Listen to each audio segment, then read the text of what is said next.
बूढ़ी दादी ने अचानक बंदूक उठाई और छत पर गोलियां चला दी। अगले ही पल सामने था चूहों का तूफान, सब भागने लगे। लेकिन शाओमी उल्टा भागा। उसका निशाना था मेज पर रखी रेसिपी बुक। जान का खतरा था, लेकिन उसने किताब उठाई और भाग निकला।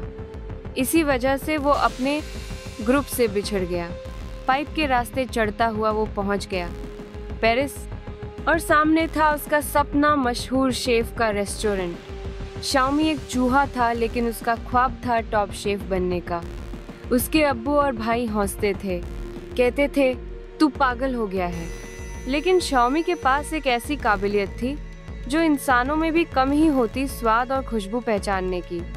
उसके अब्बू ने उसे सिर्फ फूड टेस्टिंग का काम दिया था, जहर चेक करने वाला। ये काम उसे उदास कर देता था। उसकी इकलौती खुशी थी टीवी पर शेफ का शो देखना। फिर एक दिन बहुत बड़ा झटका लगा। एक टॉप फूड क्रिटिक ने उस शेफ को बुरा रेट कर दिया। शेफ टूट गया और कुछ दिन बाद चल बसा।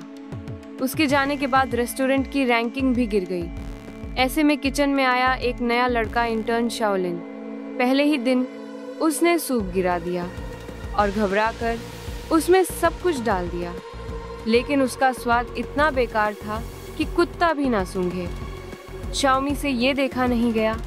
वो खुद कूदा और उसमें बेसिल, ब्लैक पेपर, बटर, दूध और मसाले डालकर कमाल का सूप बना दिया। ये सब शाओलिन ने अपनी आंखों से देखा। तभी शेफ अंदर आया और गुस्से में बोला, इंटर्न होकर खाना बना रहा है, निकल जा यहाँ से। शेफ ने वो सूप ले लिया और ग्राहक को परोस दिया। सब सोच रहे थे अब तो शाओलिन गया, लेकिन ग्राहक ने कहा ये सूप तो कमाल है।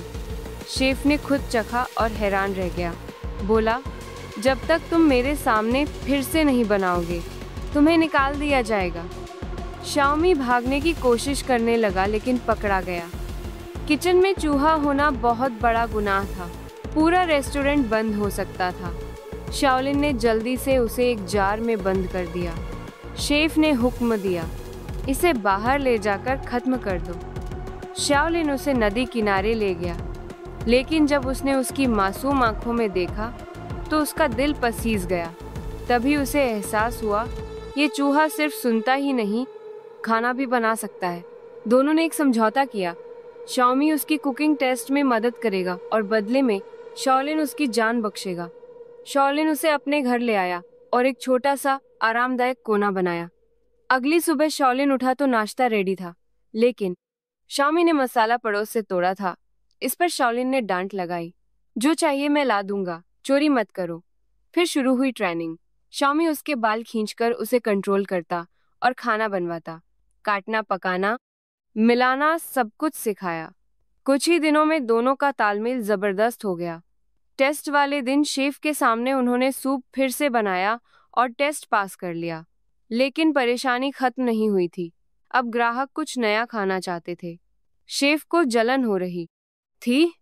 उसने चाल चली, बोला, शेफ स्पेशल बीफ ऑफल बनाओ। सोचा था शाओलिन फेल हो जाएगा और उसे निकालने का मौका मिल जाएगा, लेकिन शाओमी ने ऐसा शानदार स्वाद और सॉस बनाया कि सारे ग्राहक दीवाने हो गए। अब सारा किचन शाओमी की बनाई हुई स्पेशल डिश से भर गया। हर कोई शाओलिन की तारीफ कर रहा था। ये देखकर शेफ और जल गया। अपने ऑफिस में जाकर उसने पुराना खत खोला और उसमें था एक बड़ा राज। शाओलिन दरअसल उसी फेमस शेफ का नाजायज बेटा था।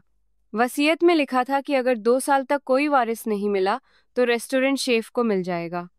अब सिर्फ 1 महीना बचा था और शाओलिन सामने आ गया था।